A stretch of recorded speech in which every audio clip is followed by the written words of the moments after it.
I know you've had some really good sessions this morning, although I may not have been in here. You can see the slides outside, and you've had some fabulous patient-related things and some really good clinical stuff. And my session's not got any wound pictures. I'm really devastated by that, because those are the best kind of things to show you. But it is something that I think is quite positive, and I really enjoy talking to people about.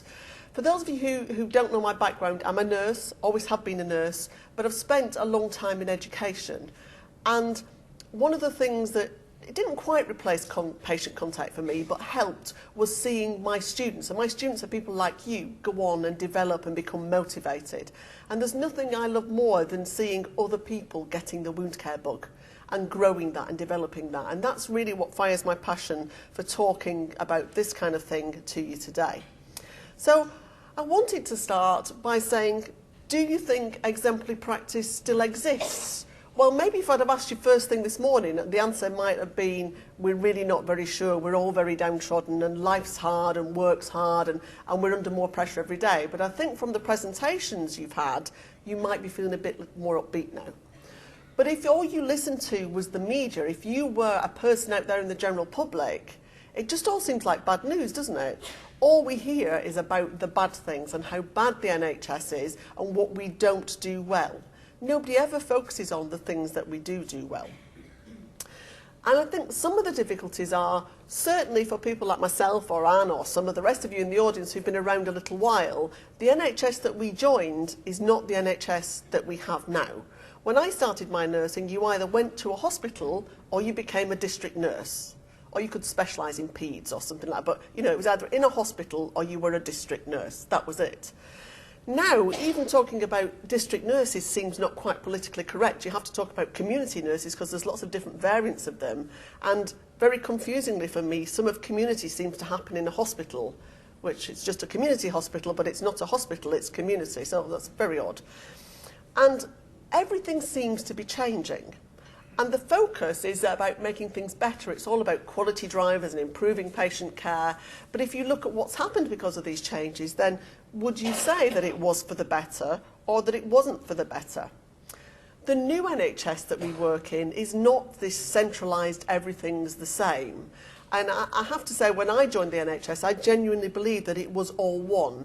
I trained in a London hospital and after qualification went to work in Manchester, where I'm from, and was really surprised that they had different paperwork. Now, some of you are laughing at that. I just thought we would have the same.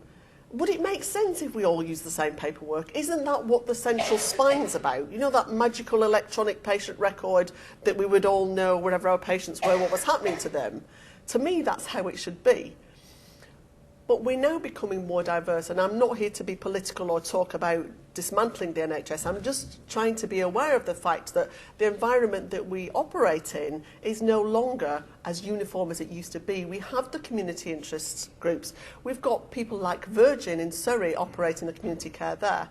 We've got any qualified provider allowing anybody who is qualified, and I'm pleased to say they changed that because it used to be anybody who was willing. You could see Tesco's with their little Legals clinics in the corner, couldn't you, just next to the meat counter? That'd be okay because you'd get free maggots then, they'd fly in. We've got PFIs, we've got hospitals operated by private partners, and this is not what we traditionally call private hospitals. This is not your Bupa. This is an NHS hospital operated privately. So it has caused us, a lot of us, some concern and made it very difficult to navigate around systems. And that's before we talk about really simple things like, I think of the NHS as belonging to Great Britain. Working now in Wales, I'm very aware of the fact that there is an NHS England. Do you all know that there's an NHS England? And if you step over the border to Wales or Scotland, life is very different. They don't have the things we have. They might have things that are very similar. So whereas we had a document called Saving Lives, in Wales we had one called 1,000 Lives. It's really the same thing, it's just got words in slightly different orders. But it does depend on where you live as to what you have access to.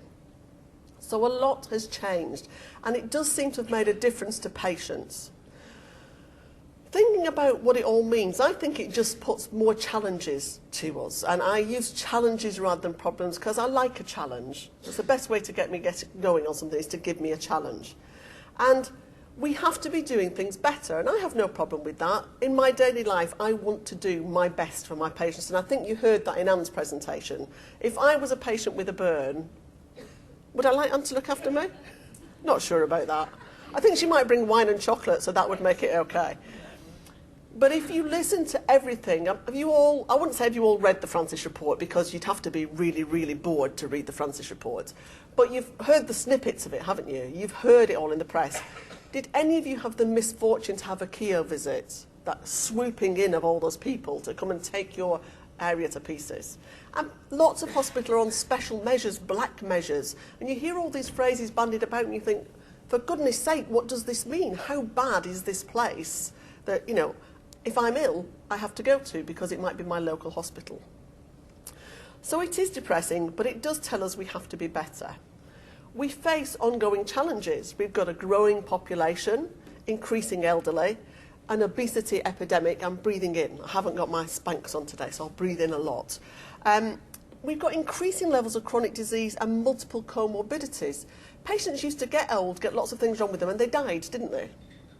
20, 30 years ago, if you got like 5 diseases, we couldn't keep you alive. Now, we are much better. We keep them alive, but that creates us a whole raft of additional problems.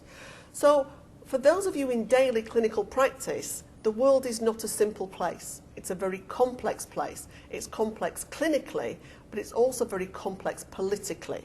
How many of you have tried to discharge patients from your care, whether that's acute or community, to another setting, and it's been an absolute nightmare?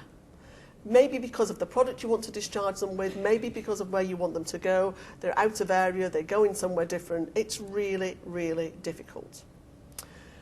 We're also starting to see this information coming through about us. The NHS has a reducing workforce. We are getting older. And we know that a huge number of nurses are going to retire within the next couple of years. And whilst we're bringing more nurses in at the bottom, it's nowhere near as much. And yes, it was a long time ago, but when I trained, we had a new set every 2 months with 60 nurses per set.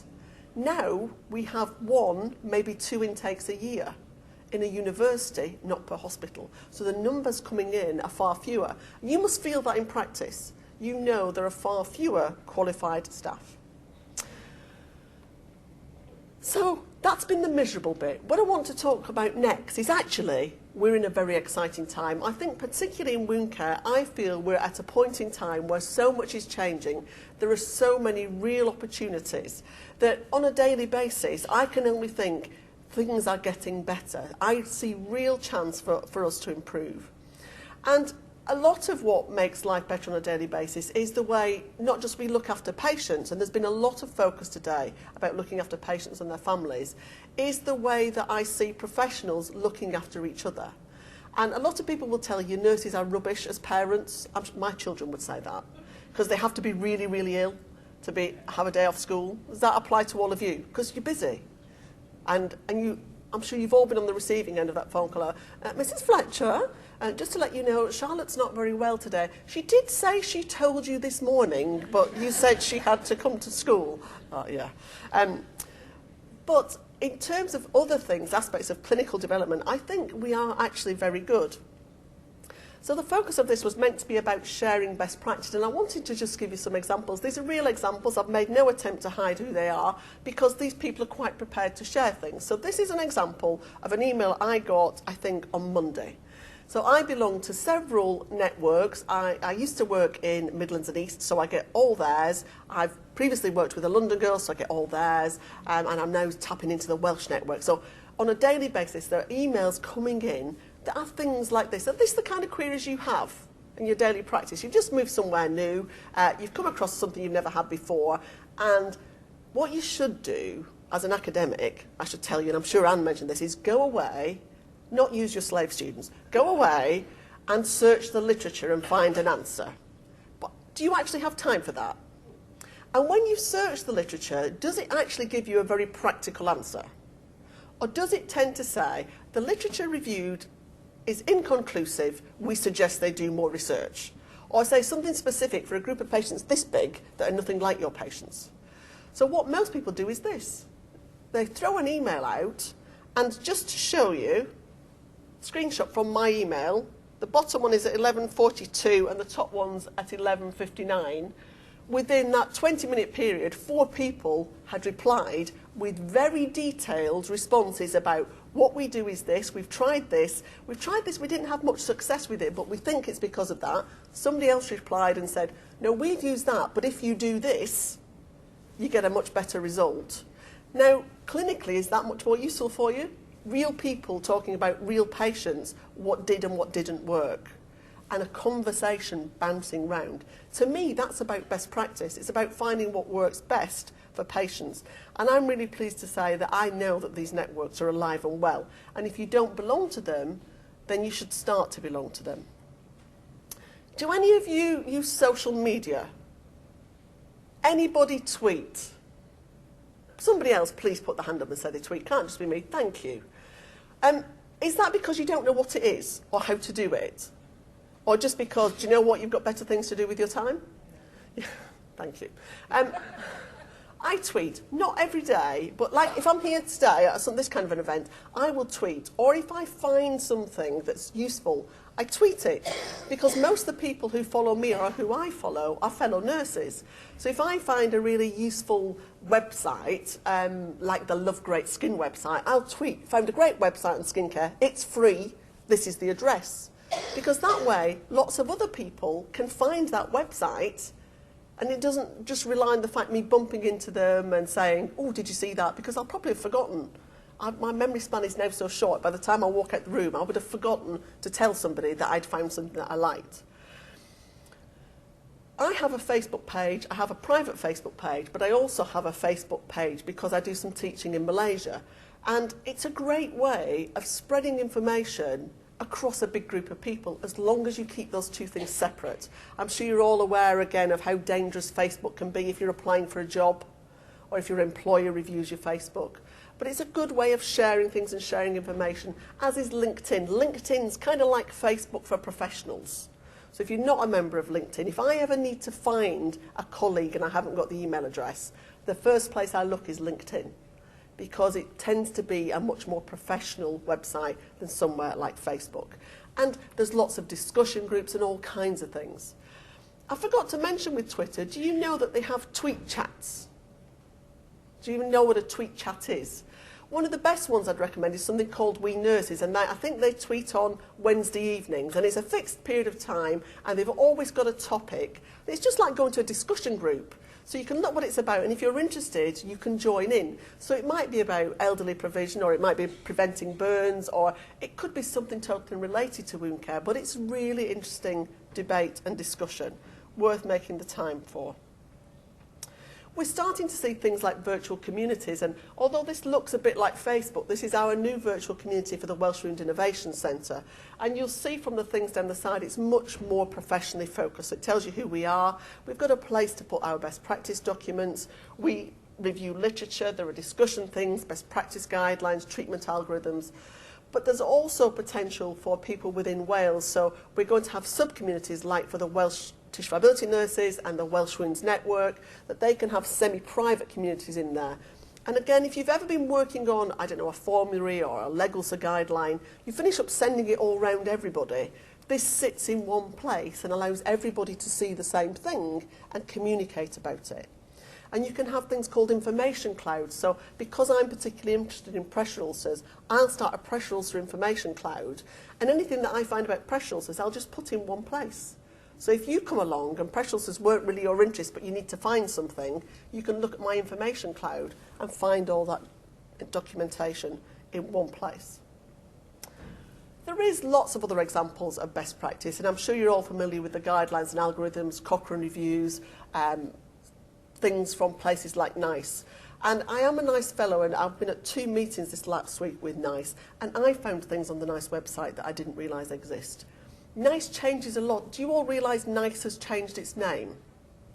It went from the National Institute for Clinical Excellence to the National Institute for Health and Clinical Excellence. You all knew that. It's not that anymore. It's the National Institute for Health and Care Excellence, because we're taking on the social care agenda as well. And you can see that reflected very much in what's happening in the websites.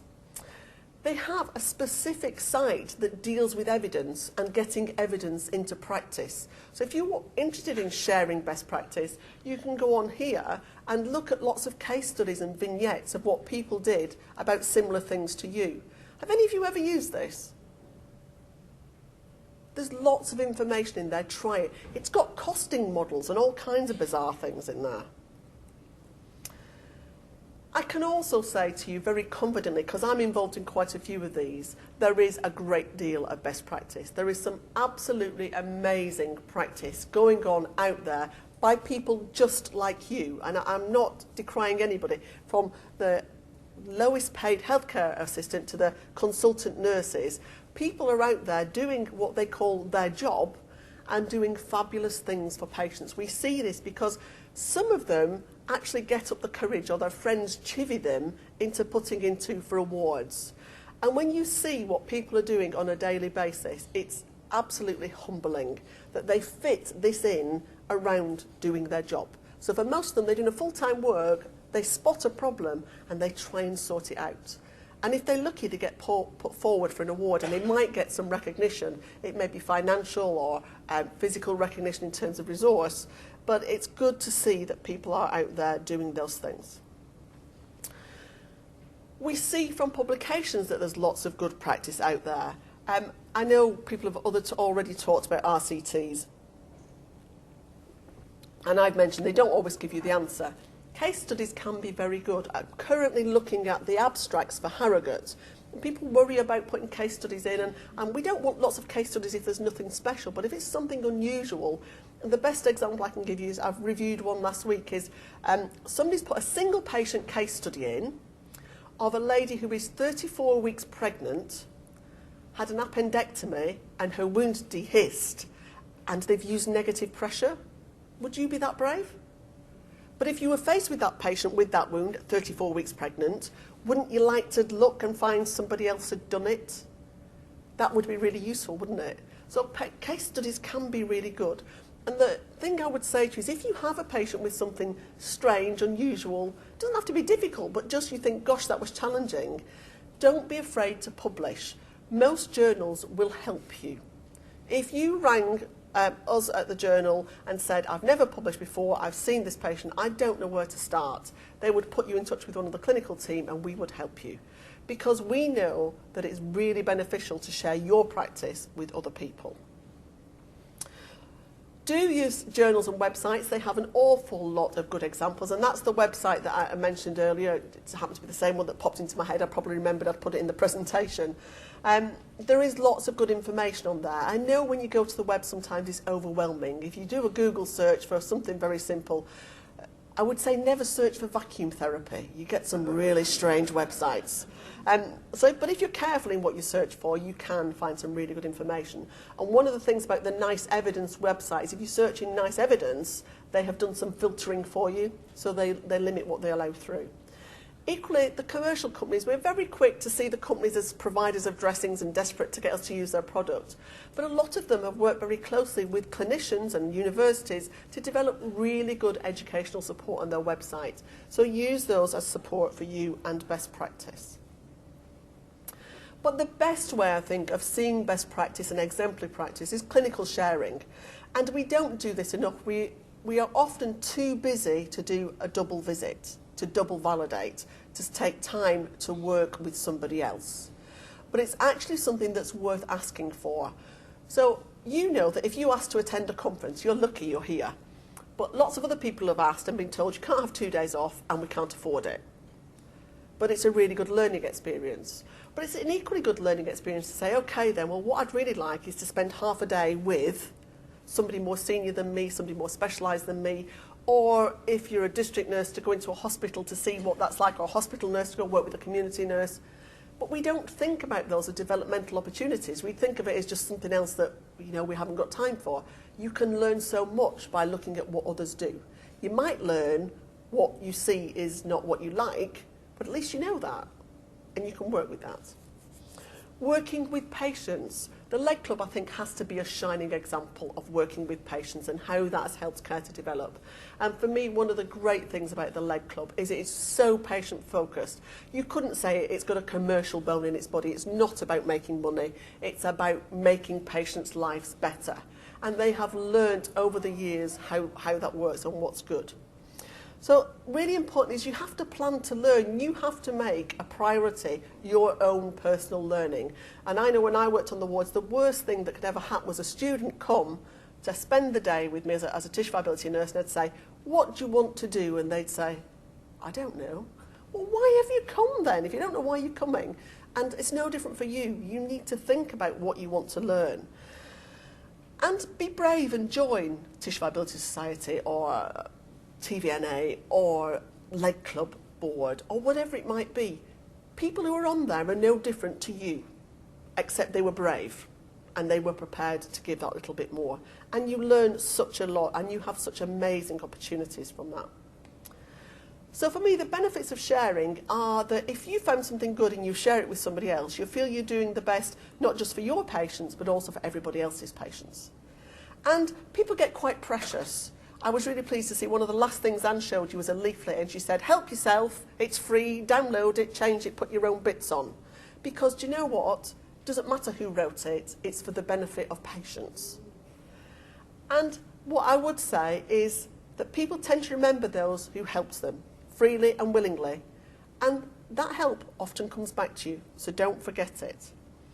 So be alert for opportunities, be generous with your information and consider all avenues.